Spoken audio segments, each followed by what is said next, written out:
Oh, hello. All right. Right. How are we doing? I didn't know what I was expecting. I just said, "Oh, hello," and I was sort of expecting something to happen, but it didn't.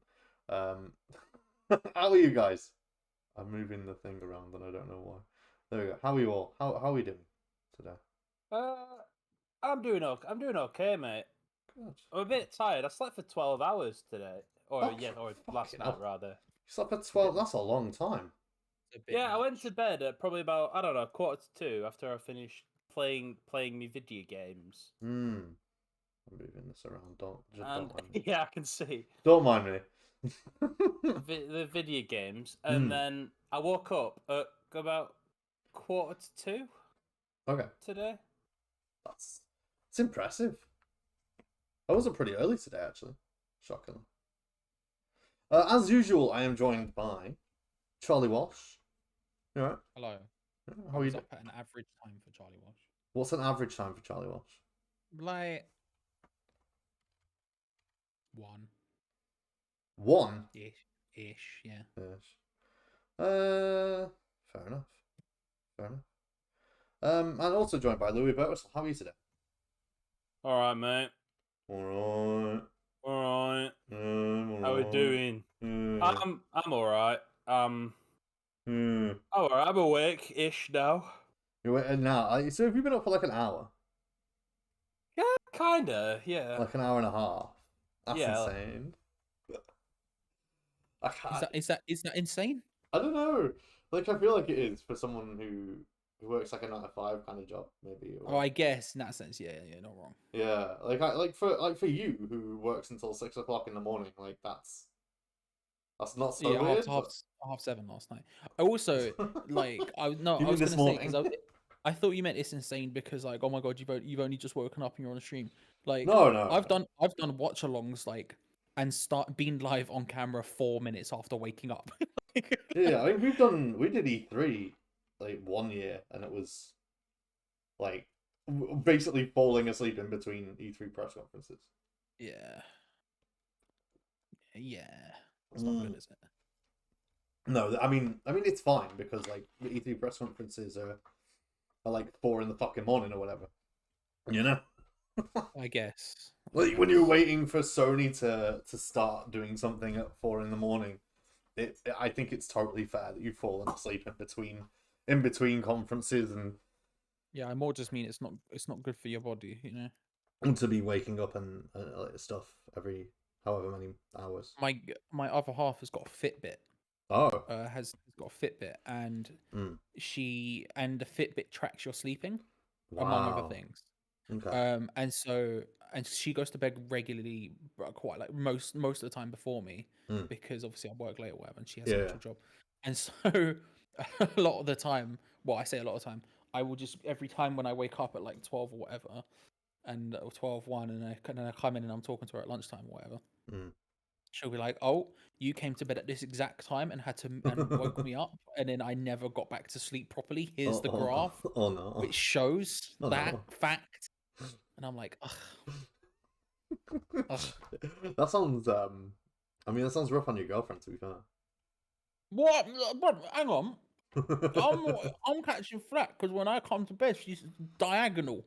That's not what. Yeah, because you're not in bed. I imagine if you went to bed together at the same time. Bruv, no, it's an issue, bruv. Does she just go diagonal anyway? You will never see. Like, genuinely, I went to bed once. And if you were to consider, say, head to toe being vertical, right? Yeah. Just for example, like head on a pillow, toe at the end of the bed, let's say vertical. Yeah. Genuinely horizontal. Like she was pointing. Her head was at 3 o'clock and her feet were at 9 o'clock. Neither of which were on the pillows or anything. She was just and I was like, "How?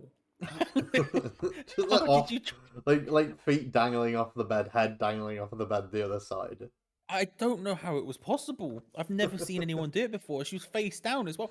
I was scared she was dead for a second. It just, I don't understand. I don't understand. I like your first instinct was, is she dead? Is she dead? Yeah. if you walked in on someone face down, horizontal across the bed. Wait, she sleeps not face down? No, Oh. all of the confusion about it. It's just very worrying. Oh my god. It's Yep. just And very what worrying. time was this at 7 o'clock as well? 6 That was o'clock. probably more like a 5 or something. But there we go. So she's there what do you mean, completely there out. we go? Completely Sorry, out. if Resting. if you were halfway through your sleep, are you all of a sudden the wrong way round? Yes. To be fair, I'm a terrible sleeper, so yes. I think you're chatting breeze, mate. I think you're chatting breeze. I think you're chatting nonsense. I'm very restless. I'm an incredibly restless sleeper. No, the restlessness I back. I am equally restless, but I don't think any of us here have ever rotate. Bro, like a game of Twister. How are you contorting into these positions in your sleep? So how do you sleep? On my side. On your side. Like in a ball or like a fetal position? Kind of a little bit. Many's probably at like a sort of 90-degree angle, maybe. Sure. Maybe a little bit less than that. I probably have back problems now because of how I sleep. I'll be fair. I sleep upside down, hanging from the rafters like a bat. I'm kind of face down as well. Okay. I don't get the whole face down thing. I sleep on my side. I'm just not comfortable anywhere else. I'm an aggressive side sleeper. You? What do you mean aggressive? I can't sleep any other way. How are you aggressive about being on your side though? Because if it's not on my side, then I get violently angry. Oh, just like I'm gonna kill someone. This is uncomfortable. And I say it, and I'm very vocal about it as well, to the point where my entire family wakes up and tries to smother me with a pillow. And that's how I sleep every night. That's just every night, yeah. You sound like a hassle. Oh dear. What have we not saying? It's probably a bit more effort than it's worth, but probably, yeah.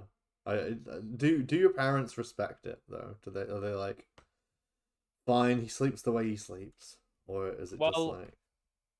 Well, their smothering is in attempts to kill me. Not... Yeah, but that's fine, right? Right. Have they succeeded? No, then it's fine. Exactly right. What doesn't kill you makes you stronger. That's the song, yeah. What doesn't kill you makes you stronger. Yeah, that one. Yeah. Kelly Clarkson. What are we not to? I'll tell you, I've got a thing. I'm on a diet at the moment. Not a diet, but I guess a diet. I'm doing the whole Slim Fast thing. So I'm eating nothing. You don't know what Slim Fast? So basically, what I've got is I've instead of meals throughout the day, I'm having essentially like protein filled milkshakes, meal replacement shakes, things. Yeah, yes, okay. Those things. And I'm having 1 meal a day and then 2 meal replacement shakes a day. That sounds like hell. I'm kind of used to it now. Actually, I'm kind of not particularly. Well, I mean, I'm having snacks or stuff as well, which it sort of says to have like. I mean, it's grown out of I've had bananas and apricots and stuff for 1 week, and now it's like I don't have any money, so I'm having toast. Sure. You know? But I've been looking at calories and stuff, and so today I went down to the shop to get some more milk, because I need milk for the milkshakes. And I don't know if you know the McDonald's was doing the Monopoly thing a while off. And I got pretty lucky, and I got some stickers, even, for some food, just some food. And I was like, you know what, I'll go to McDonald's. I'll go down, because it's right next to the Lidl where I'm getting like milk and some other stuff. Mm-hmm. And you live alarmingly close to that McDonald's. Yeah, it's pretty damn close. Like alarmingly so. Yeah, you're right. So I walked in and I was like, you know what, how many of these can I get? I had like 5. Of the stickers that give you food. And I was like, how many of these can I pop in at one point in time? He's like, whatever, just give me whatever. So I was like, okay, sure. So I had a Big Mac, small fries, and an apple pie. Decent meal, right? Not bad. And then I just out of curiosity decided to look at the calories. Yeah. Oh no. Yeah. Bad idea, right? I mean, so Not a good idea. to be fair, it wasn't that bad, but like altogether, it came up like almost 1,000 calories. With for just the three, the small fries, the apple pie, and the Big Mac. I was like, Jesus Christ, I've not even eaten that much. Like, how many calories of McDonald's am I eating when I go like hard on McDonald's? You know.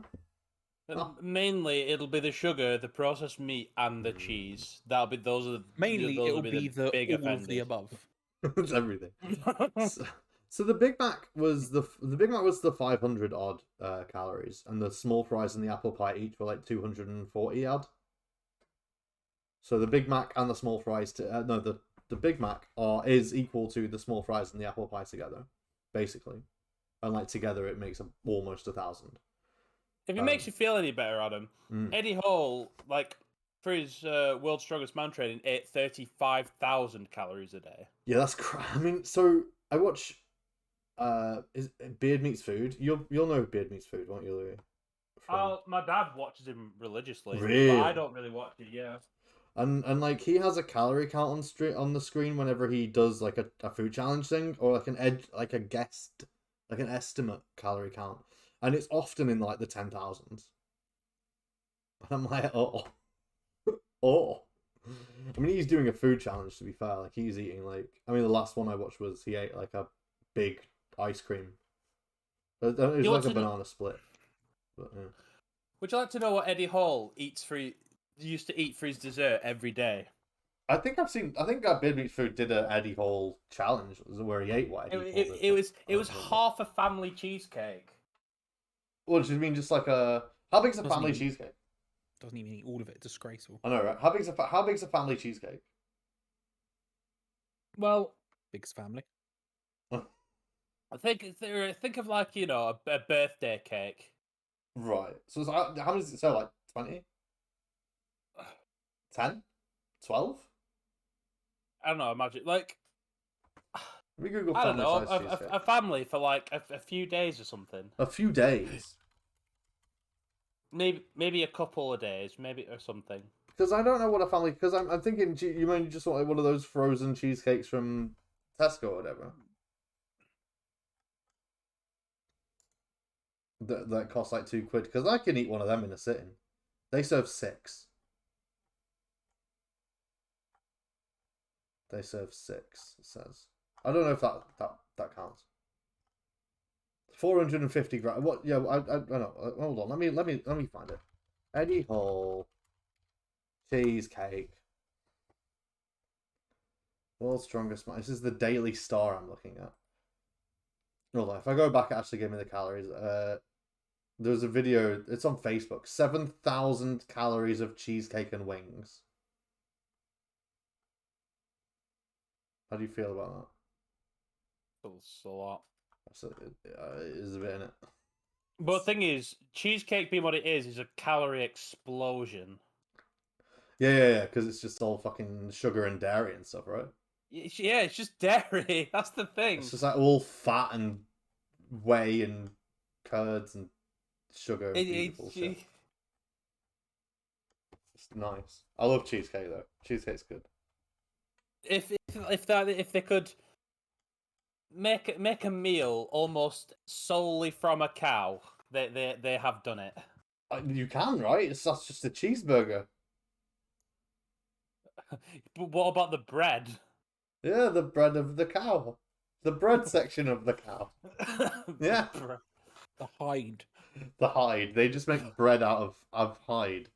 Cow hide. Someone should make that the all cow burger. The all cow burger.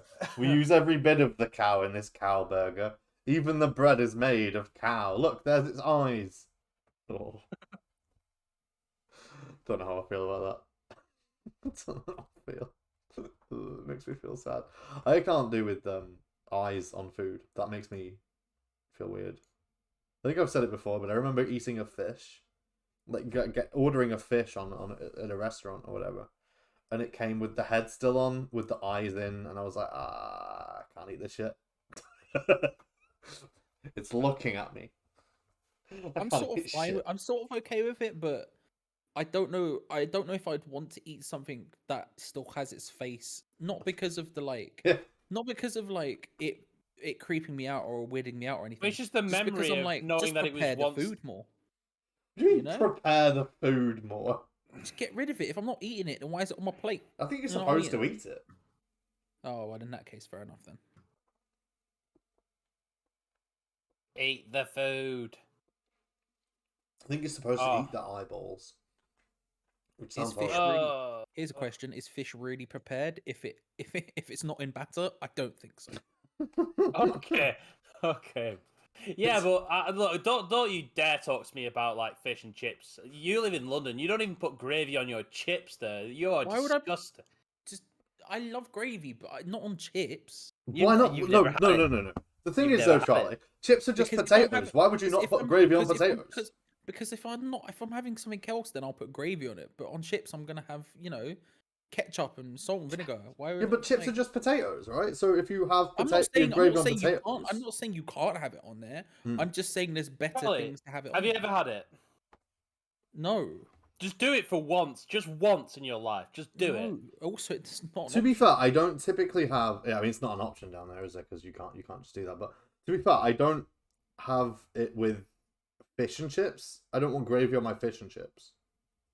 Yeah, just that's I do. Do you know what I used to get from the chippery in Blackburn, Adam, near that place where all goths hang out. Yeah, I know. Yeah. I used to get cheesy chips with gravy. So like a poutine. I've never had poutine. In fact, I've never had cheesy chips with gravy. It's just I wanted cheesy chips, but I wanted the cheese to be all nice and melty. Yes. I mean, yeah, because sometimes these chippies just put some grated cheese on top and be like, "There you go, mate. It's frozen cheese."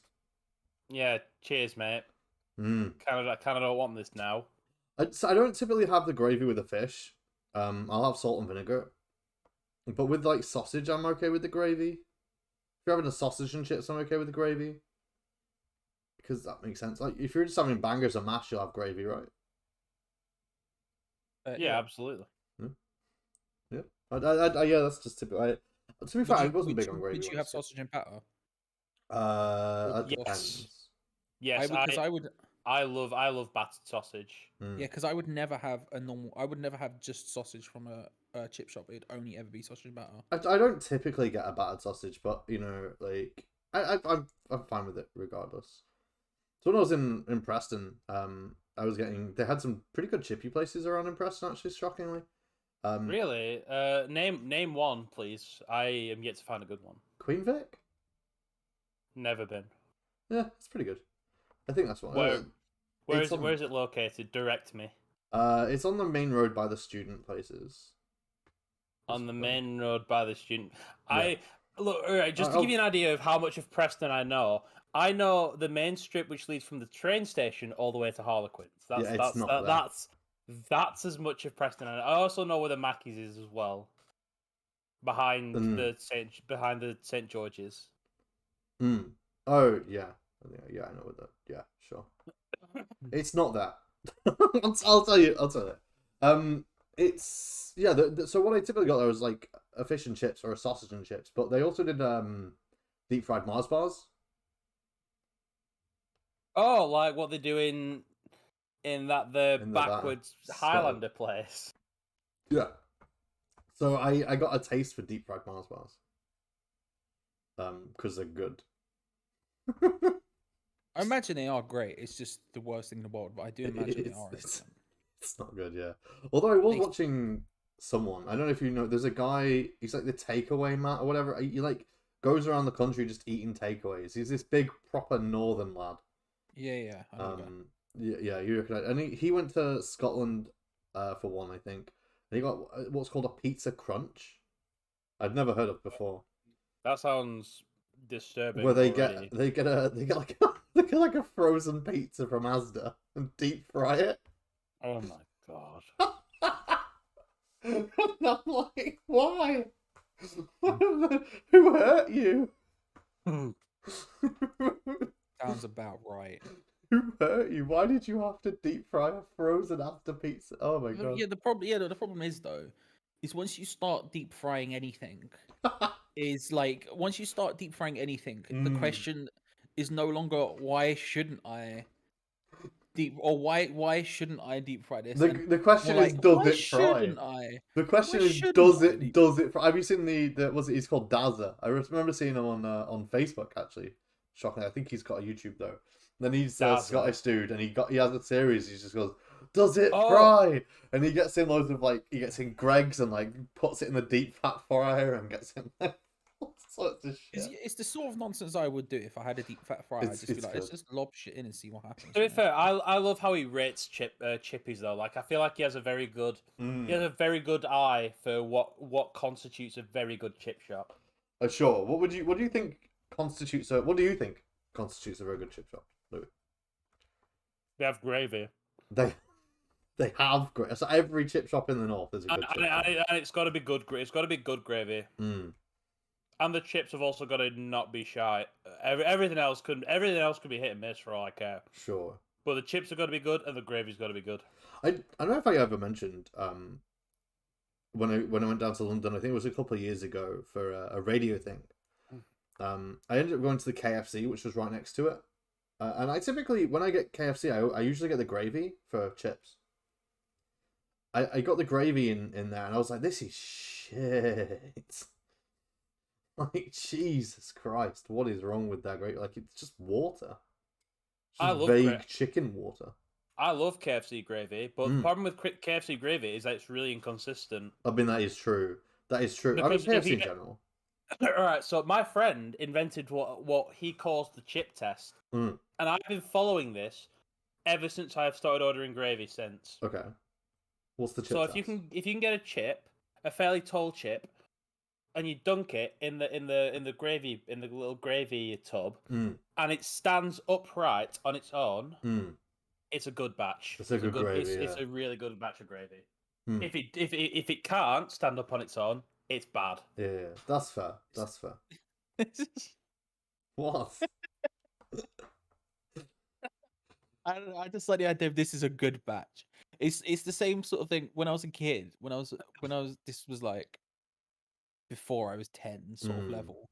There was this kid who lived on my estate who who was like, oh, the way to tell if it's a good can of Coke is you shake it and then you throw it at a wall. What? And then if it like goes like a grenade, then it's a good can of Coke. But if it doesn't, then it's you've lost the Coke. I'm like, what are you talking about, bro? Like, even if it's a shit can of Coke, like, I mean, I don't know if that's a thing, but yeah, you've lost the Coke. You have no Coke left. Or are you gonna cut your lips on the can because you've burst the can open if you're trying to drink whatever's left? Speaking of cans of Coke, have you ever seen that video? You'll have to be watching. You're gonna have to give us more information. There's a video. You just didn't give me a chance. There was where there was like a deep sea diver, not a deep sea diver, like a submarine where they opened a can of Coke deep under the ocean in a submarine. It's these researchers. These people are also like astronauts as well, I believe. They've also done a bunch of videos of like how things work in space. Okay. And they opened a can of Coke. Like, they really shook up this can of Coke, threw it around, and then they were going to see what happens if they would open a can of Coke, like, deep under the water surface, like, under this pressurized, like, atmosphere of pressure. They opened a can of Coke. Nothing happened. Oh, just what? What do you mean nothing? As in, it didn't work? It didn't open, or it didn't fizz, or? As in the pressure from like the atmospheric pressure from all around them stopped all of the gas from exploding outwards because it had already risen to the surface. So the gas just escaped normally without any fizz or froth coming out because the gas had already risen to the surface. Did they taste the Coke afterwards? Was it flat? They didn't. I don't think they tasted the Coke afterwards. I would have definitely tried to like see if there's any. Now I'm interested in whether the Coke was flat. Like, if all the gas had risen to the surface and like gone out of the Coke, then would the Coke then be flat if you just put it under like extreme pressure? I'm so interested now. I'm actually very interested too. The answers we need. I know Understand. they haven't managed it. They haven't given us the answers that we need for this. I'm disappointed. Oh god, I love it when they do that one where they wring out a wet towel in space. My voice went a bit weird then. What happens with the wet towel in space? It's like the water is coming out of the towel, but it just kind of sticks around the towel and the hands. Oh, that sounds weird. It's a really weird like effect. That sounds really odd. Oh no. Now that we're kind of on the subject, I've been watching just today. I was watching a show called Baking Impossible. It's on Netflix. We watched a couple episodes of it earlier.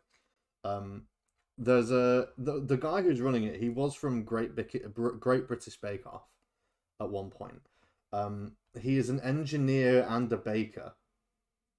And the whole concept of the show is to mix engineering and baking to make something out of a cake. So the first episode, for example, they have to make a boat that works out of cake. Whoa, okay.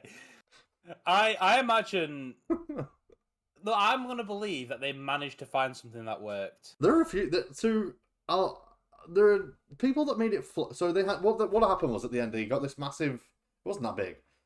This like pond essentially that they had, an inbuilt pond and some fans, and the stress test was that the boat cake needed to sail from one end of the pond to the other, and it needed to take a certain amount of force of wind to do that. So some of the ships didn't make it. Some of the ships immediately sank, or like basically just collapsed because they were too like top heavy or whatever.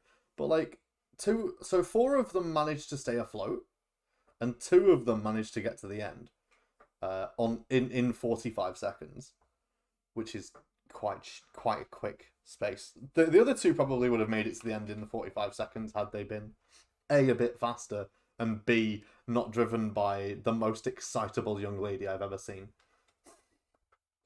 I see. She moved the boat, it started floating and moving, and then she got very excited and just completely stopped moving the boat, and the boat was still sailing and it just crashed. So there wasn't much she could do about that. But no, it was super interesting. And like the second episode, they build a robot out of cake, and it has to do like an assault course. And we don't know what happens with the next ones, but we know that they have to build a car that you can sit in. Well, you can't make a fully functioning car entirely out of cake. It's not entirely. To be fair, it's not entirely out of cake. They do have bits and pieces of mechanism in there. So, like the boat, for example, needed a rudder, and you needed to be able to steer it with the rudder. The robot needed sort of mechanical parts to like move with, essentially. You know, like so there needed to be engineering parts, but then everything that isn't the engineering part needs to be cake.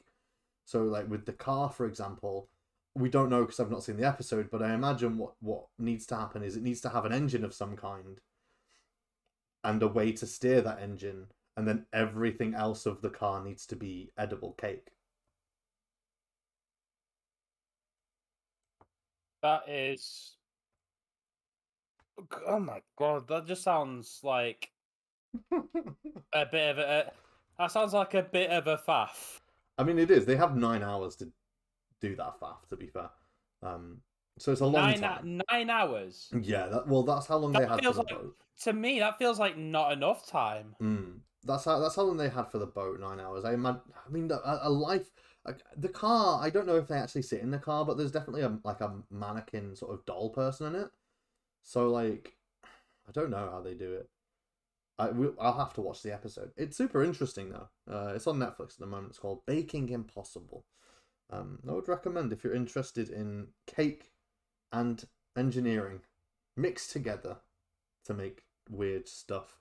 And they have so it's also judged on, like, taste and stuff as well. It's judged on whether it's also a boat and whether it tastes good. Okay. Yeah, it's a mess, but to be fair, it's pretty fun. It's pretty fun, pretty interesting. I enjoyed it. We enjoyed the 2 episodes that we saw. Oh my god, how good do you think this soggy cake tastes? To be fair, right, they don't taste the soggy bit of the. I don't know if the cake even gets soggy, like apart from the ones that crash and can't do it.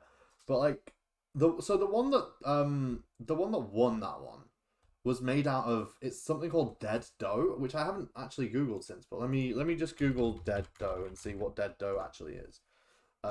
What is dead dough? So it's a dough made without yeast or a leavening agent. That means the dough won't rise. It's edible, but it's not meant to be eaten. It's used more for decorative pieces. So it's probably more hard and that sort of thing. So it didn't really get soggy. It just kind of was there. And there are little edible bits on the top and stuff like that. So I guess it wasn't. No, I guess you could eat it, but it's not really meant to be eaten, I guess. Dead dough. Yeah, that was one of them. But then they also used like Rice Krispie cakes, and then they lined it with like this sort of chocolate thing that was kind of waterproof, and because it's not hot water, it's not going to melt. You know, it's like it's interesting. There's interesting shit like involved in the mechanics of making a chocolate boat, I guess.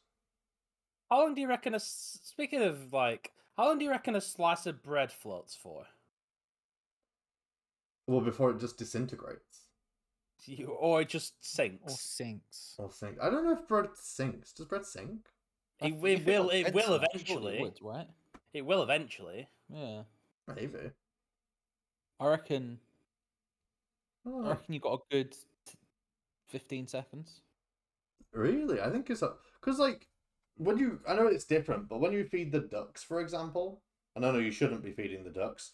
Don't feed the ducks, children. I've also never fed a duck, to be fair. It's because you live in London and ducks don't live there. You have a real absence of nature.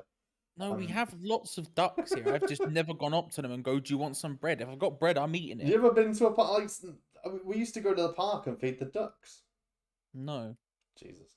Anyway, so we used to go to the park and feed the ducks, and like it's different because you wouldn't just chuck a slice of bread at the ducks, but you'd like rip pieces of the bread off and throw it into the water, and the ducks would go for it. Yeah, I'm thinking of an entire slice though. Yeah. I mean, that's how it's different, but like, how long do you reckon a loaf would have? Is a loaf sinking instantly, or would a loaf float? It depends how dense the loaf is, I imagine. Yeah, I was gonna say it depends on if you're talking like a granary wholemeal, it's probably sinking instantly, but maybe a white bread loaf might. Yeah, like if it's made of bricks, it's going down. Like a baguette would probably last a little while longer. I reckon. You think? Yeah, maybe. I reckon Yeah, it's got structural rigidity. Yeah. I think I'm not entirely certain. But yeah, it's super interesting show. Super interesting. Structural rigidity. Yeah, rigidity. Right. Oh dear. So what have I been doing? What have I been doing today, other than me? I've not played a video game today, surprisingly. I've just been watching, I don't know, just some animated SCP videos. Oh, okay. Are they like animatics on YouTube and shit? Yeah, kind of. It's just a thing I'm vaguely interested in because obviously I feel like when I look at like SCP stuff, I just like to look at how creative the writers can be with that kind of stuff. You know what I mean? Because it's all. Because I feel like the whole thing is just kind of like designed to show like how creative writers can be when creating this stuff. That's fair. What have you been playing anyway, Louis? You said you were playing. What have I been playing? All right. So speaking of video games, something interesting happened to me. Oh. So you know how we streamed I Am Fish? Yes. The other week. So someone who I play Destiny with said, "Oh, I have this Steam key for a game. Does anyone want it? Because I really don't want to play it." So I said, "Oh, go on. What's the game? Oh, the game's like called I Am Fish." Oh. And I go, "Oh, I'll have it. I'll have a free copy of I Am Fish. Yeah, why not? But it's not even like I have to have Game Pass to play it now. I just have the game. I do have a. So you know how we kind of had to rush off with I Am Fish because it was a stream that lasted 2 hours longer than it should have done. There was a Yeah. post-credit scene. Oh no, we missed the post-credit scene. We missed the post-credit scene. It was a seagull and it was eating the bread. Oh no, I've seen that. Yeah, I've seen that.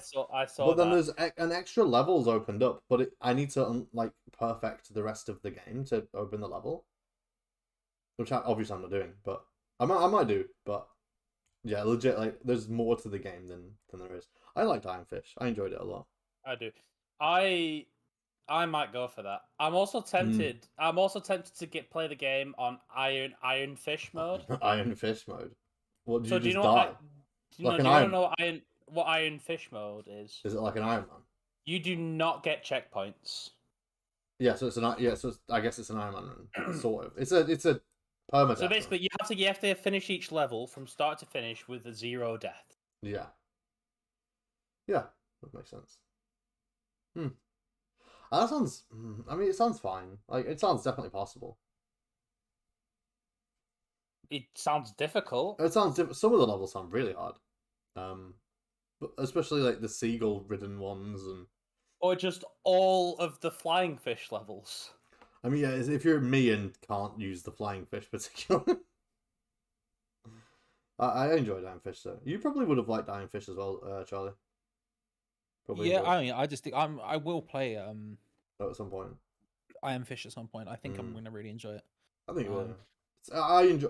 To be fair, I enjoyed it more than I thought I was going to. I didn't think it was going to be as fun as it was. What I like about it is I just love these mad adventures these fish go on just to get back into the ocean and find their friends. Yes, and then die because they are now the prey. Because they are now the world's smallest prey. Yeah, they're the bottom of the food chain now. Because they are simply domesticated fish. Yeah. Well, one of them's a domesticated piranha, which I'm kind of don't know about, but sure. Yeah, but I mean, the piranha doesn't want to eat his friends, so he doesn't. I don't. You're right. Maybe to be fair, they're ingenious fish. Maybe if they stick together, they can win the day. Oh yeah, actually, yeah, they are they are like smarter than all other fish. Smarter than the average fish, yeah. And fish, as far as I'm aware, aren't intelligent. Not usually. Not that I'm aware of. Well, and all of the fish that would be considered intelligent aren't really fish; they're mammals. You know, like whales and dolphins and such. Yeah, you're right. They aren't typically fish, right? They're yeah. One of those, I guess. What have you been up to, Charlie? What have you been doing? Not that much, honestly. Like, I've played games for the first time in a long time. That's incredible. I've actually played games, but it's been like one of those things where I've been doing other things, and so I've mainly been playing stuff that allows me to play for like a few minutes, 10 minutes, and then go back to what I was doing for the next hour or so. So you one of those games better have been Night in the Woods. No, I don't. I assume I can't just dip in for a level of 9. No, I don't know. I don't know how the structure of the game is. But... I mean, I guess you could sort of could, but it'd probably be longer than 10 minutes. Yeah, and so I was just waiting until I had the time. Which judging by you will be never. No, it will be, but it's if let me put it this way: if time pressures happen, then it just has to get done, right? But but until that point, it's been after the death of Pez. Oh yeah. I was looking around and I was looking around online at mods for Pez 21 for Pez 2021. Okay. Last year's Pez. And there's a bunch of really cool mods. Which seem to basically, I mean, they add like tons. I think like the big one that I'm looking at the moment, which I'm gonna try and install and get working at some point next week or something, is like 130 gigabytes or something. It's huge, right? But it adds so many like new stadiums, new every new teams, new people, like loads of stuff, right? Like fixes all the licenses, everything. Like it just looks insane. But it sort of just made me think like, I was like, oh, so you could just, who needs the new Pez? I'll just play this You one. can just 'Cause keep this playing. Yeah. like this gameplay is great. If I have the new rosters and new stuff, then I'm happy enough that whenever I want to play Pez a bit, I can play that. So I haven't got around to installing it, but I was like, oh, but that means I need to get Pez on PC. Went onto Steam, it was literally on sale for $5. So I'm Yeah, like, well, oh, there's sweet, never okay. a problem with that shit, is there? Because like, once a new football game comes out, they're all stupid cheap. Well, You get FIFA yes, yeah, but 21 for a in penny, right? shops, yeah, physically, yes, but like Oh yeah, I mean, obviously yeah, because it's it's a PC, different but story. yeah. But yeah, physically that would be fine if I was buying it on, like you say, on PS4, PS5, or whatever. The second the new FIFA comes out, the last one's price drops to practically nothing. Yeah, yeah. But yeah, it was on sale on Steam for $5. It's pretty good. So I was like, sweet. So I got that and played that for a bit. Mm. I haven't installed the mods yet, but it's just nice playing a football game that's only any good. And then Mm. the other thing I've been playing a lot, and I say a lot, like I'll play around and then leaving it, is the Forza Horizon 4 Oh. Battle Royale mode, No. which is really fun.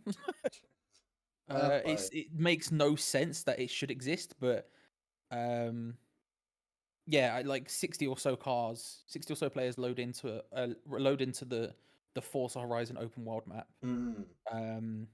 all in a Mini Cooper, and then you Mm. have to you can then go around and find like spawn points for better cars, Mm. which all have like levels in the same way. Like I don't know, like you have rarity factors, but like they're all scaled on a scale of 1 to 10. So Sure. you have loads of different cars that all scaled on 1 to 10. So you can go around and find the different cars and different spawn points, or you can challenge, like you just drive up to other people online, honk your horn, and then you'll both be entered into a race. But it's not like it's not like instanced or anything. Like it literally just goes, like it goes bang, you have been challenged, and then there's a point on the map you both have to race to, and whoever gets there first survives and can upgrade their car to the next level, or if you lose, you get eliminated. Mm. Um, it's actually really really fun. Sounds Way right. more fun. Mm. Yeah, way more fun than I thought it was going to be. I sort of I sort of said it to my friend who loves cars and loves car games and stuff. I said, "Oh, we should play it," sort of as a joke, Yeah, because we yeah, play yeah. battle royale games together. When there's a car battle royale, I was like, "Oh my god, we've got to play it." You've But got I to, wasn't yeah, really right. thinking it would be any good.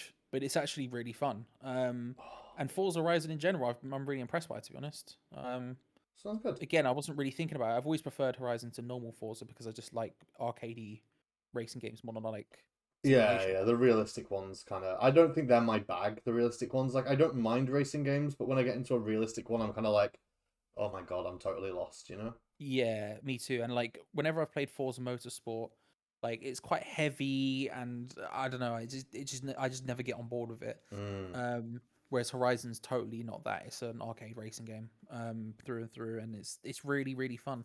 I'm really impressed by it. But yeah, so whenever I've had like 10 minutes or whatever, I'll just Play around a jump Forza. onto the Forza Battle Royale.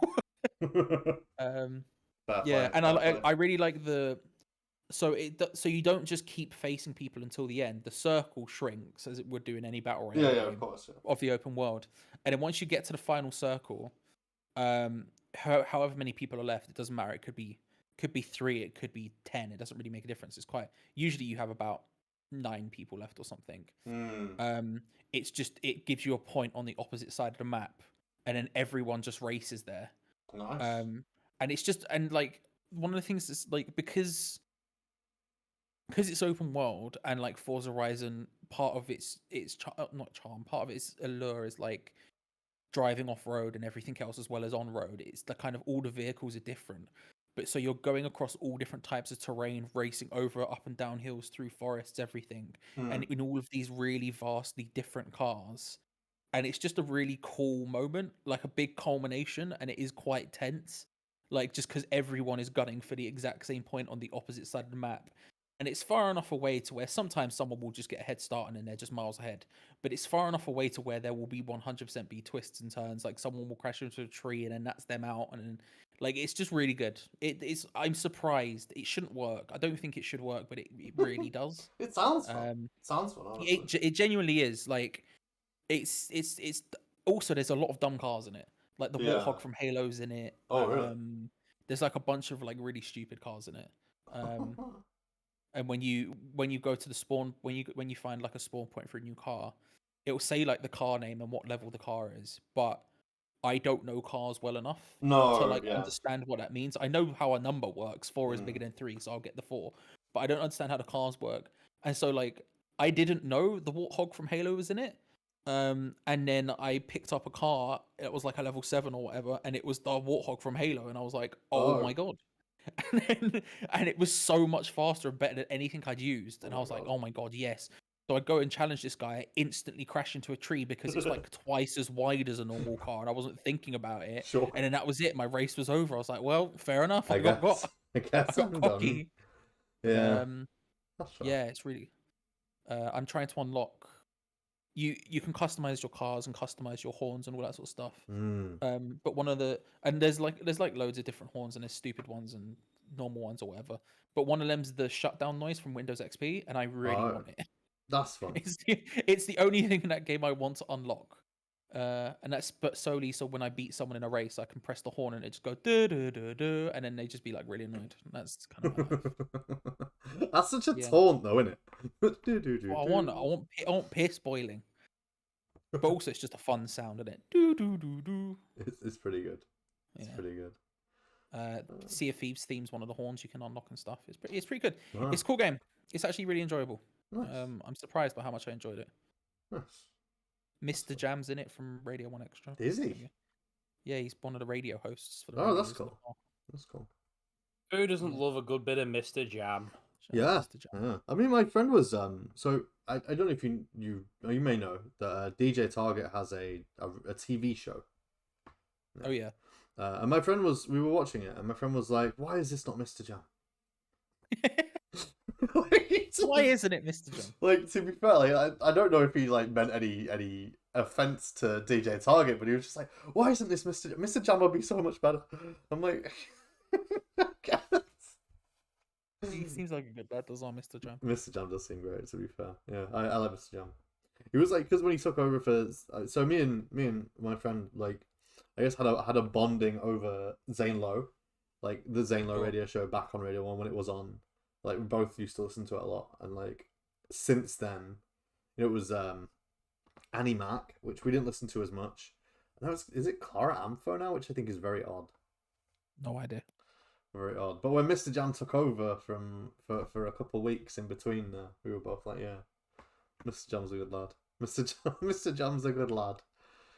Oh. He also brought us that legendary video with BBK, Dizzy Rascal, Lethal Bizzle, and General Levy all just going absolutely wild in the studio together. And it's a beautiful video. That's one. It's an absolutely beautiful video. I haven't actually been playing that much, to be fair. I've been playing a lot of games, but most of it's been for like stream stuff. Sure, yeah. So like I've been going live like almost every day on my own personal stream, Rabbits Ahoy, with Final Fantasy 14. Because I want to prep myself for the expansion that comes out on the 23rd of November. So it's pretty damn soon. That new expansion comes out, and I want to be like tackling that content when it comes out, I guess, and streaming that content when it comes out. I think that would be really exciting and really interesting to do, like to experience all very that content exciting. But then I've been playing Night in the Woods a bit in the off time as well, because I want to run through that. Although, to be fair, I've been playing a lot of fucking Demon Tower. I don't even know what Demon Tower. Let me look into Demon Tower. So Demon Tower is in Night of the Woods, but it's a roguelike. It's like a roguelike minigame in Night of the Woods. Oh, and you'd love it, Charlie. You'd love it. Right up your bloody alley, Charlie. That's what you can hop in Night in the Woods for. You've said a lot of words there that interest me in a row. So I've got pretty far into the dungeon, but now it's frustrating the hell out of me. I don't know if you played much Demon Tower, Louis, through your playthrough of Night in the Woods. I played it once and thought I do not care enough about it. Yeah, that's exactly what I did on my first playthrough of Night in the Woods. But considering this is my second playthrough of the game, I just thought, fuck it, I'll give Demon Tower a couple. Because I know that they do it at GDQ stuff. like some of the GDQ stuff, Games Done Quick stuff, they sometimes have just someone running through Demon Tower real quick. And I'm like, oh, Sure. okay, sure. Like Demon Tower percent, I guess. Like how far to get to the secret ending of Demon Tower. I don't know how long that game actually is or how random it can be. But Demon Tower percent. Demon Tower percent. I don't know. Yeah, that's what I've just made up. That's been interesting. I will talk about Night in the Woods at some point. And I played Jet the Far Shore one day. I was going to ask you about that. You played that on stream, right? Did play it on our stream 5 days ago. Talk to me. Mike, it's I don't know how I feel. I don't know how I feel. I don't know how I feel. It's very odd. It's really unusual. Okay. It's very slow paced, like incredibly slow paced. Yeah. There are times where I'm like just sailing, and I'm like, okay, this feels a bit like Journey, or no, actually, I'm more felt like Flower than anything, like right at the start, which is interesting. But then when it started getting a little later in, and there were things that I had to do, it felt a bit like a flight sim kind of thing, but in third person. It was very odd. There is some like the controls are fine, and then I got to a point in the stream.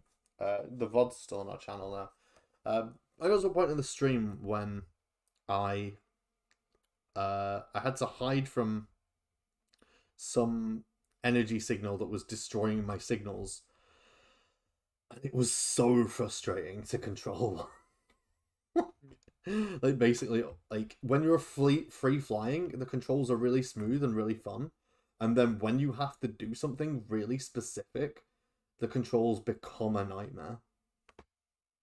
And I couldn't even move very quickly. Like normally, you're free flying, you're just moving really quickly in any direction you fancy, and it's great. Then this point specifically, I was like, I can't move because it started impacting my health because the shields disappeared, and I was just constantly like at a sort of staggering pace. It was hard. It's so what else? I haven't finished yet the Far Shore, and I will be reviewing it after I finish all my work with Toem. Because I've still got some Toem stuff to do. There's an interview coming up soon on the channel, which is halfway through editing with the audio team for Toem. That's really good. But after I finish that, I'll try and play through Jet the Far Shore. So and get a proper opinion on how it is. But for like first opinion stuff, it's definitely not for everyone. And some people will just like 100% no part of the game and go, nah, I'm not interested in this. Like not even like I can't imagine Louis having any interest in Jet the Far Shore whatsoever. I imagine Louis will play the first half an hour of this game and just go, nah, not for me. Bored. But some people, from what I can tell, some people really get into it, like really like it. Like it's such a niche kind of game. Like not even on the realms of niche that I kind of go through. Probably not even on the realms of niche that you kind of go through, Charlie, because I know you like kind of niche games as well. But like probably even nicher than some of the stuff that we like. Yeah. To a target audience that like would really enjoy that, like really appreciate the game, but everybody else will probably just be like a bit frustrated that it's not better or more than it could be. Yeah, because I mean, the reviews were middling. They were middling, yeah. And I saw a lot of that kind of sentiment of it being like, it's not like I need more sort of thing. And I know when I played Super Brothers, Sword and Sorcery, the first game, which flipping out was 10 years ago now. Oh, damn, yeah. It was very slow to begin. It was yeah, very slow to begin, and so it doesn't surprise me that you're saying this is very slow to begin at all. Very like way too slow. Like they need some work. They need to work on the pacing, I think, probably. But I think some people really enjoy it. There was a guy in chat who followed us specifically for Jet, and he seemed really into it, and he was like, I pre-ordered the game already on Epic Game Store. So I mean, he was excited to play it. And fair play, like there was a lot of stuff that I can see. Like looking at the Metacritic scores, there, and it got 67, and there's a lot of stuff even from the small amount of time that I've played it that you can see is quality, and a lot of stuff in that. Like for one, it's fucking gorgeous. Like the art style is weird, but it's fucking beautiful. To the point that I think the stream started struggling with it at some point as well. Like my computer wasn't running it 100% smoothly while streaming. How you know a game looks good when your computer chugs trying to play it. To be fair, my computer my computer did fine. But it couldn't stream it 100% well. So like my computer can run it perfectly fine as long as I'm not also streaming it. So it's not like it's that bad, but like for an indie game, it's really pretty. So like you can see the very obvious quality there. It's just that you can also see that like there's such a big niche to the game that I would find it very I don't know the person who I'd recommend this to.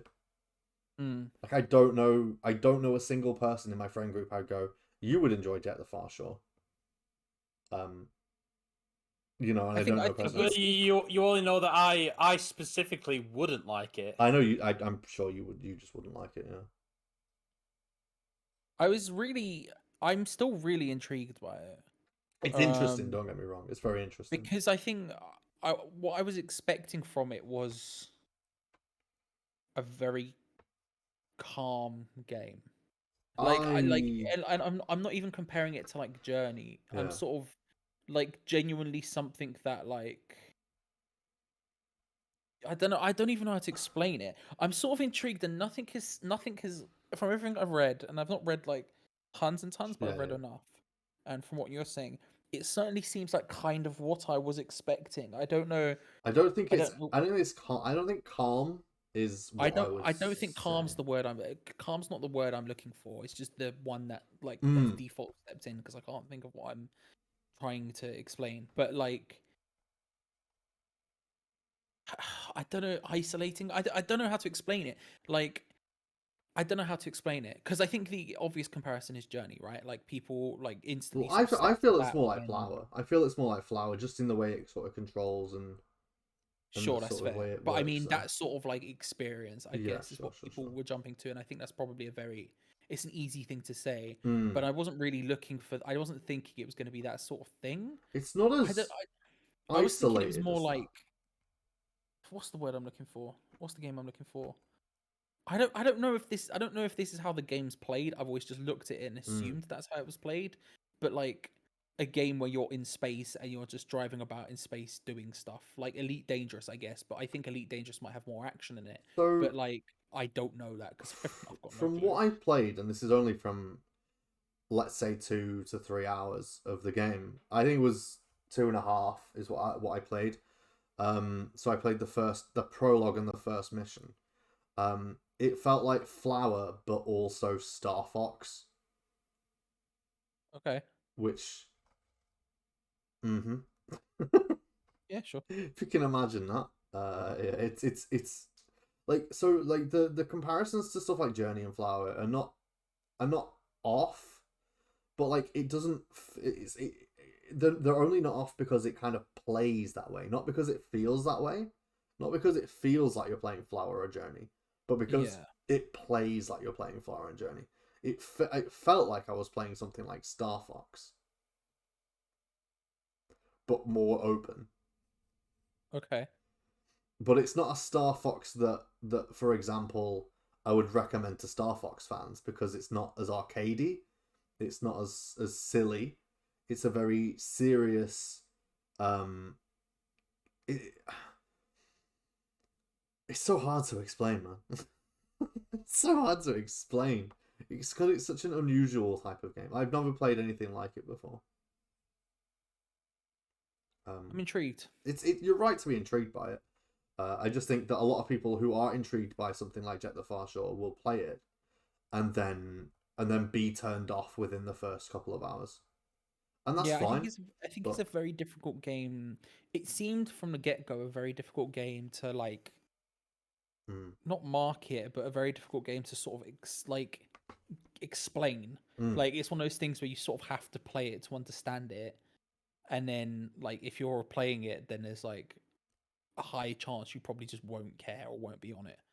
You know, it's like one of those sort of weird combo things. Like Yeah. I don't know. And like I said, I've not played it enough as of yet either.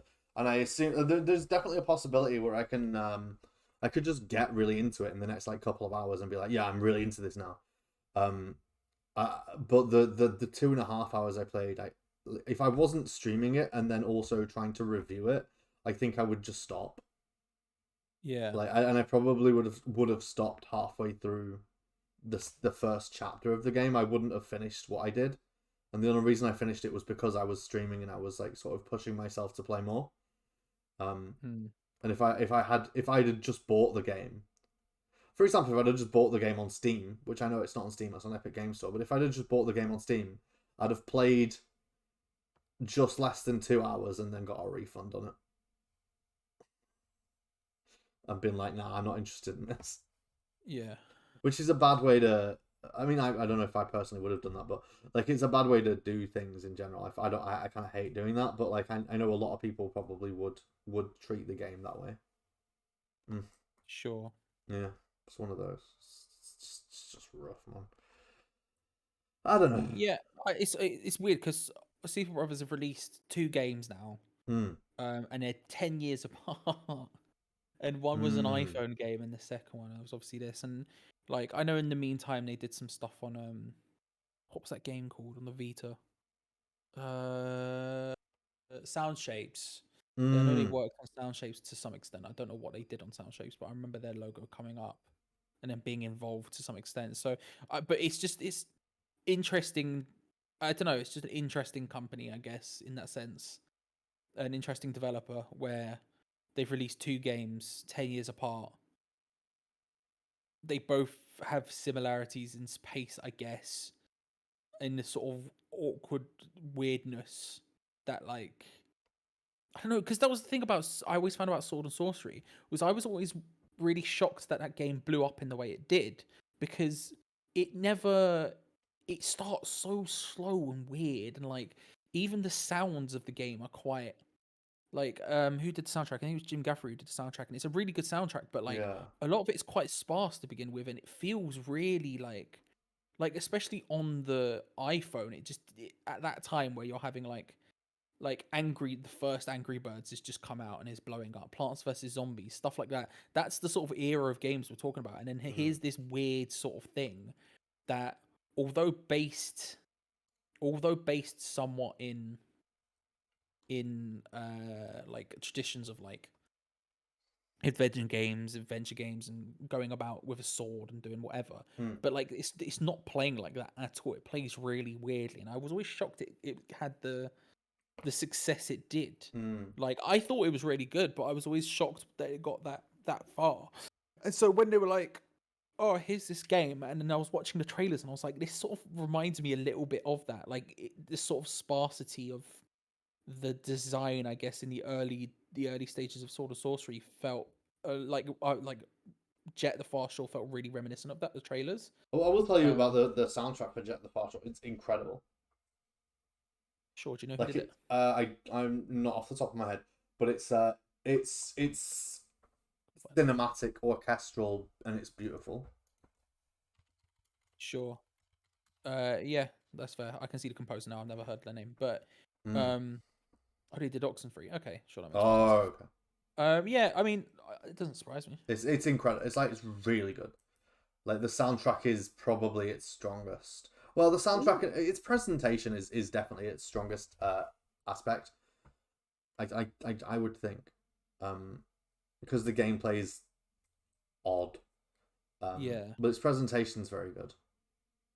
The person who did the soundtrack was the sound designer for the Xbox 360 system software. Wow, that's incredible. So I assume they came up with the whoom. Which how do you come up with a whoom? I don't know. You just vibe it, you know.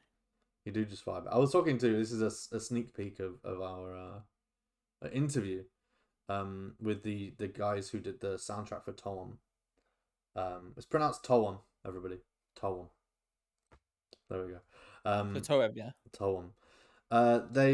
He was talking to me about Tome? Not Tome. No, I thought it was Tome. It's Toem.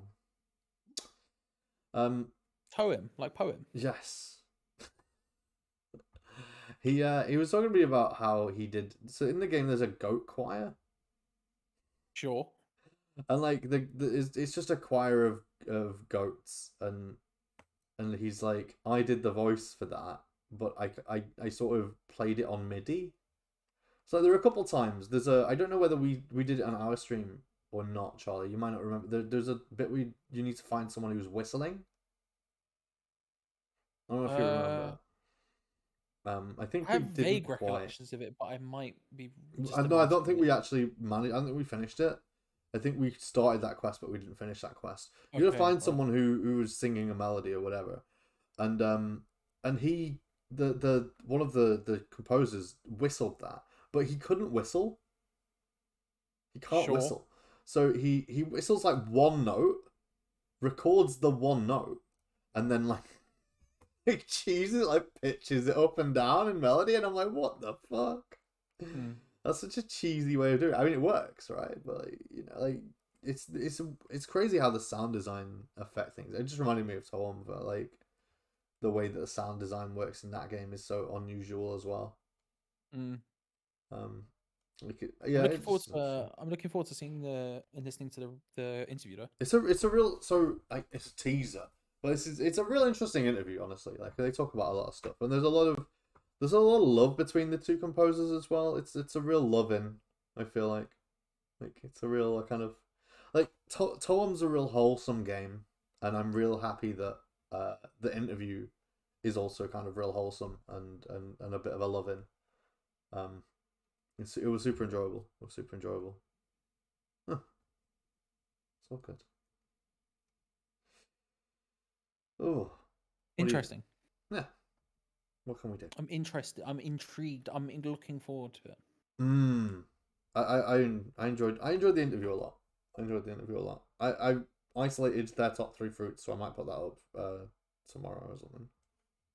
So with Jet, is there any chance of you going back and finishing it, or are you done with it? I said I'd do a review, so I'm gonna go back and finish it. Okay, fair enough. Yeah, I'm gonna go. No, you have to out of obligation. Silly you, Adam. I know, right? This is how I feel like I must do. I must review the game, and I must finish the game to review it. I mean, you do have a very completionist mindset. The problem, and I guess you can tell me you don't, but then you also said you wanted to stream every single Final Fantasy game, and so that will happen. That's just a different thing. That's a different thing. No, the thing with reviews, and I think I may have said it before, but I feel like I wouldn't be doing my job properly if I didn't finish like the main campaign of the story. Yeah, sure. And I know that a lot of reviewers, well, I don't know if a lot of reviewers do or don't. I know that it's kind of up for contention, whether or not a reviewer can or should reach the end or like the end credits of the game. Like, I'm not going to go in there and do 100% of the game. I'm not like a completionist in that way. I'm not going to be like, that doesn't matter. But I want to get to the end. I want to get to the end credits and know what the story is and be like, okay, I can tell you what the story's like. I can tell you how this game ends if I want to. I'm not going to, but I can. And I can tell you how that feels or why that feels a certain way. Yeah, I don't think you have to, but as a personal thing, I feel like I have to. No, I mean just in general to review something, I don't think you have to, but at the same time, it's just useful. But I don't know. I kind of do think so. Like, I think in any other medium you wouldn't do that unless it was particularly bad, and even then, like but any other medium, there's no other medium that takes the amount of time. Yeah, it doesn't take that long. But you like, for example, if a film reviewer walked into the longest film there is and said, "Nah, I walked out halfway through," that wouldn't be a very good review unless it was that bad. But they didn't say. I feel like I feel like you only really need to play his game for as long enough where you are absolutely certain your opinion is not going to change. I don't know if you can say that. That's kind of my opinion. Like, if a game is just terrible, like if a game's just terrible throughout, then let's be honest, the ending isn't going to make it any better, is it? It might. Something might happen. No, But no, I also think that's if you say in the review how much you played, I don't think is an issue then, really, to be honest. I mean, that is fair. Like, you If you can go into the set- review and you say, I have played every second of this game, and you only played like 2 hours, then sure, that's an issue. But if you played like half of the game and you're like, I have played the first half, here are my thoughts, then I think that's okay. Because I think that I think the onus is on the reader to I make the don't decision. feel like that's a review of the whole product, though. You know, I don't know if a review needs to be the whole product necessarily. I think it does. Otherwise, it's a preview, right? It's not. Well, no, that's not. I don't think that's correct either. Like, I go back to what I said before. Like, if a game is terrible throughout, there is no way the ending is going to make a difference. No, but like a lot of people don't. You're not only not finishing games because it's bad though. Like, there are people who don't finish games not because they're bad, but because they're long.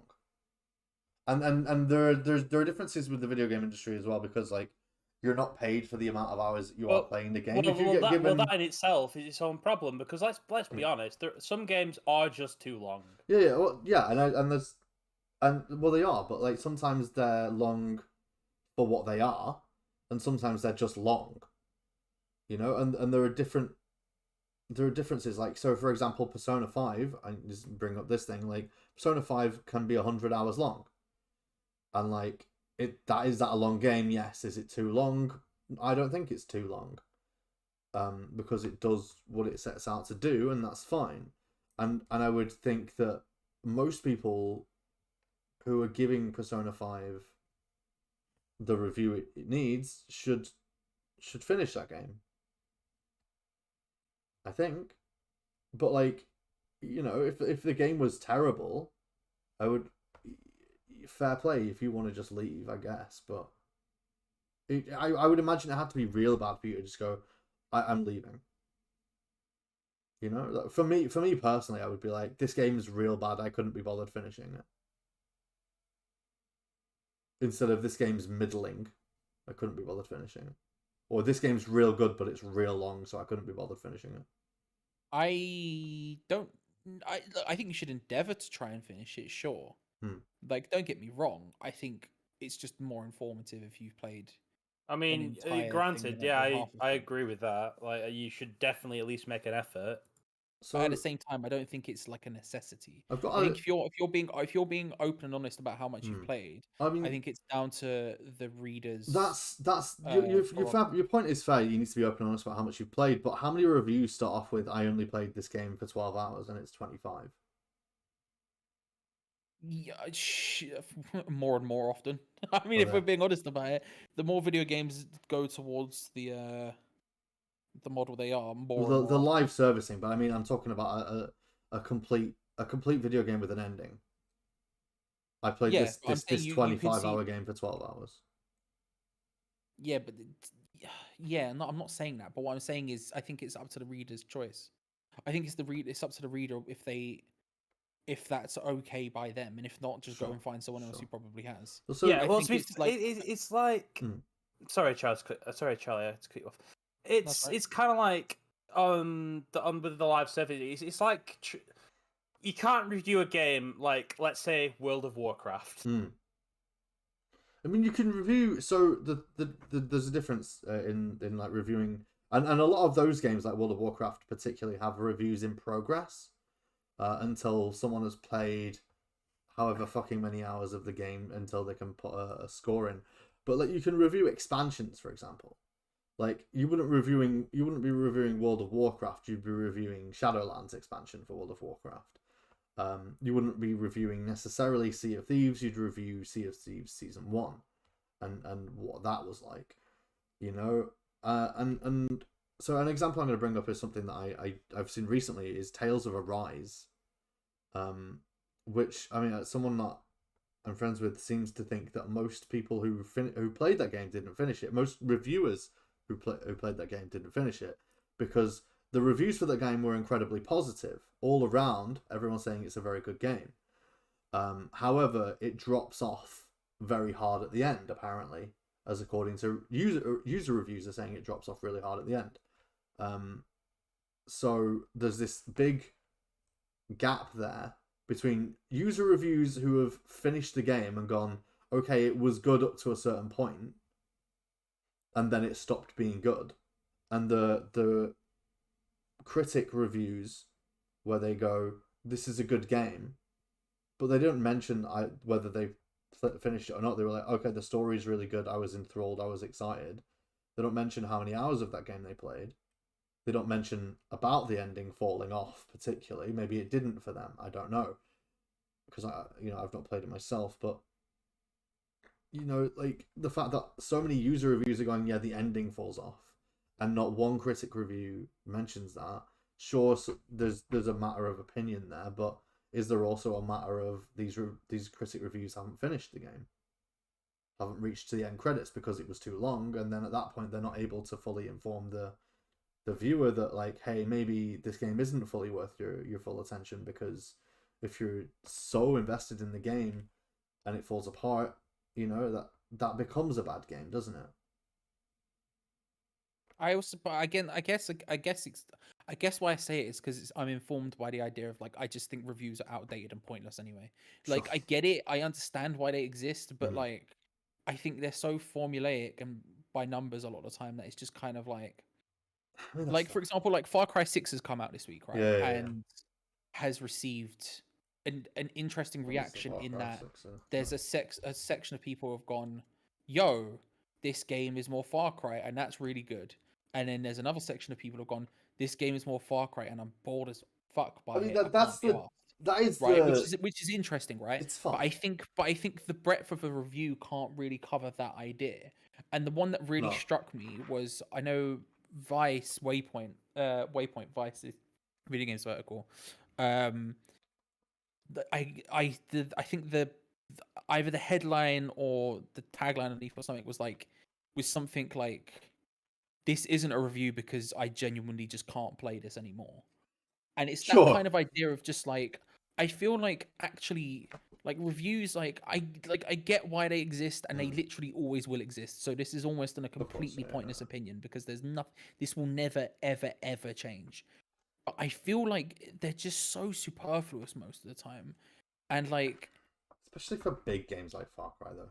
It's just like for anything, I feel like for the idea of like a review of something, I feel like you can get your point way more interestingly across in like an actual article written in a way that's not like you're having to hit certain points, and I think that's kind of what I'm saying to an extent. Like, or is at least informing my idea of like, well, I don't think you necessarily need to finish a game, because I think you can talk to like a deep extent about a game like, say, Far Cry 6, and the problem that you might have Far Cry 6 or whatever, without having to play the entirety of Far Cry 6.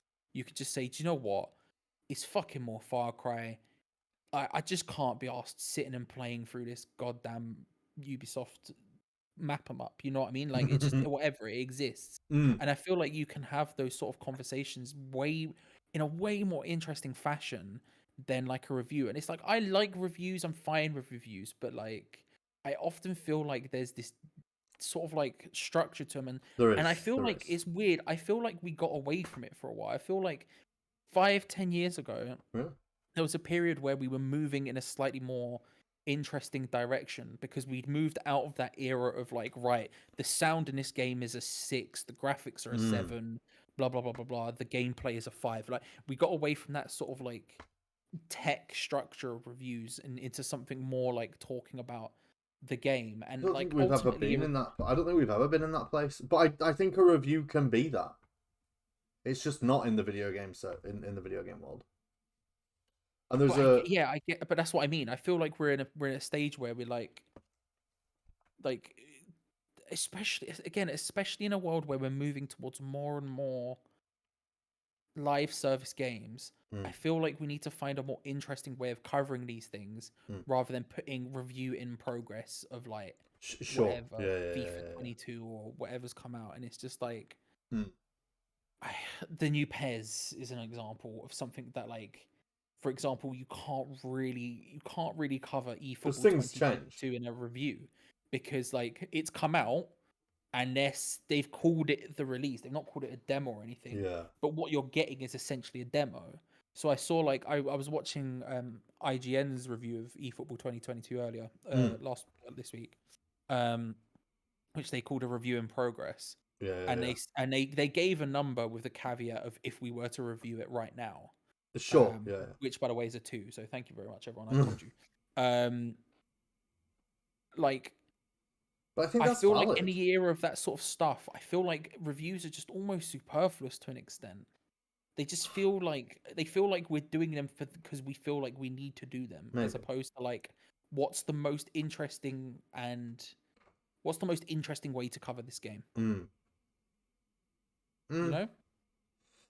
I agree. But then again, hey, the clickbait of insert X game review is always going to win out over everything because the clickbait is strong. The thing is, I agree with you, but then I also kind of the issue is that I try and go there with my reviews, and that's probably why my game reviews aren't as.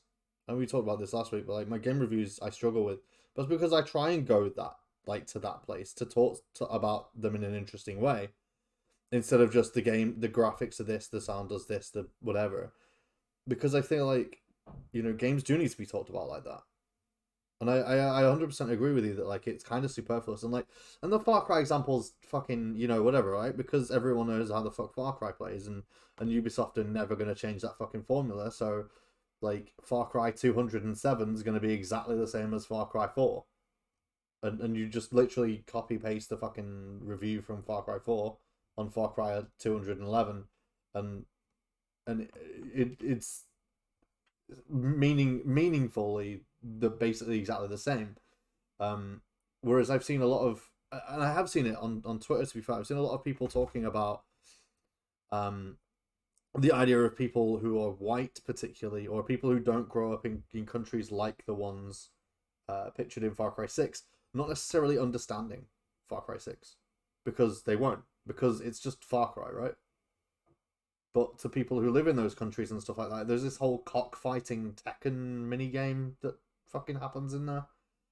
And like a lot of people from countries like wherever Far Cry 6's imaginary country is, are a bit like, you know what, this makes me feel a bit more at home. Whereas most people are kind of like, why have we got a cockfighting minigame in 2021? Yeah, So we don't know the culture of the game. I couldn't review Far Cry 6 because I don't know the culture of the game, right? I mean, I could review Far Cry 6, and most of my review of Far Cry 6 would probably be built up with, it's Far Cry, you walk around a map, you shoot a dude, That's Far Cry. I think anyone can review anything, though. But, like, I don't think we can... What the point being there is that we need to have a more interesting conversation about the cultural aspects of Far Cry 6 and not go, do you know what, Far Cry 6, it's like Far Cry 5, only we're in a different country now and there's a dude who does Tekken cockfighting.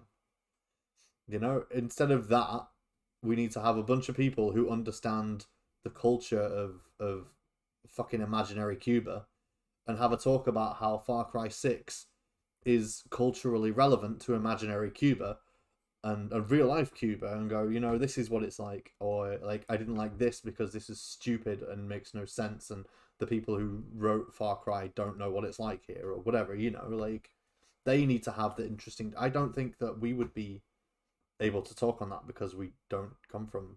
We wouldn't be able to have that interesting conversation. I don't think so. I don't disagree with you. I don't disagree with and like, there's a... Like, so...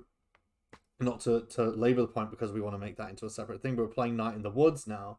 Like, I'm playing Night in the Woods, and like a lot of people who don't come from small towns where lots of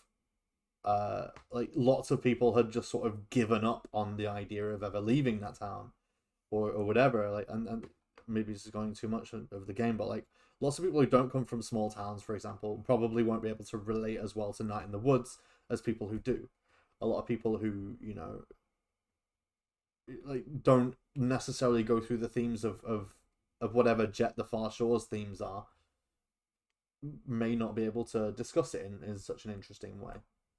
And I think, yeah, Far Cry 6, the review is superfluous. You're right, the review for Far Cry 6 is superfluous because you go, oh, it's Far Cry. Did you like Far Cry 5? Cool, you'll like Far Cry 6. Did you like Far Cry? Did you not like Far Cry 5? Well, fucking, you're not going to enjoy Far Cry 6 then, you know. But I mean, it's superfluous, but I also think it's. But I just think it's to a point where you just go, well, I, I don't think like you need to sit there and go through every minute of a campaign sure. to go actually. But I think you do to talk about it. Especially in games. Again, it's very different. Again, games. We can compare them to other mediums, but also at the same time, it's difficult because not only are other mediums significantly shorter, Yeah. but also other mediums you don't directly interact with. No, true.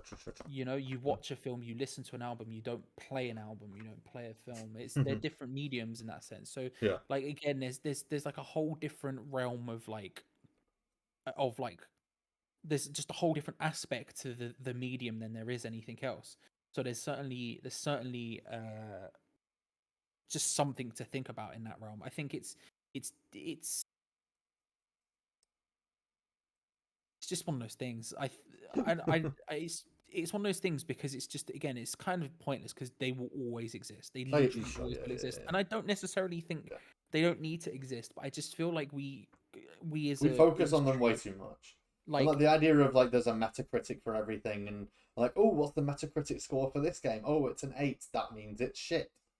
You know, like, oh, it's not a 10. I hate everything. I just think there's a fundamental misunderstanding on what or a fundamental missing the point of what art kind of is, and like boiling it down. And I'm not even saying boiling it down to numbers because I don't mind numbers in review scores. I don't mind Metacritic that much, but when you boil it down into because we're treating them as tech. We're treating them as tech. We're reviewing video games as you would review a camera. Or as you would review anything, but instead of we're just not. Or a donut. We're just it's just all pointless. Life is pointless. We're just running around in circles, and it's just it's just I feel like there's just a more interesting way to cover games out there, and we're actively ignoring it for the status quo. Yeah, and it's like I don't understand why. For the sake of me, I really don't understand why. Well, I get it. It's because there's a significant portion of people out there who play games who'd be like, "Oh, I want my." Why isn't this an objective opinion? I just prefer us to not waste our time. Tell me about how the graphics look good. That's all I care about. Can I shoot a man with my gun? Yes, it's a good game. Also, complete and utter side note. I've got a feeling the next Far Cry might be significantly different. Oh really?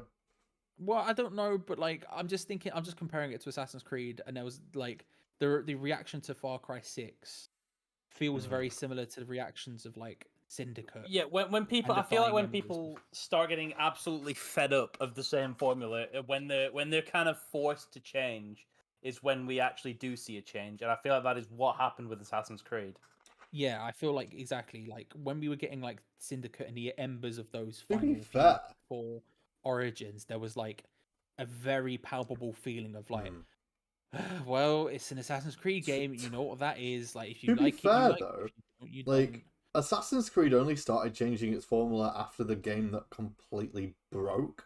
That launched that's completely what I'm saying. fucked. This feels like those. That's the reception to this feels like reception to those. Where it's there's just a collective.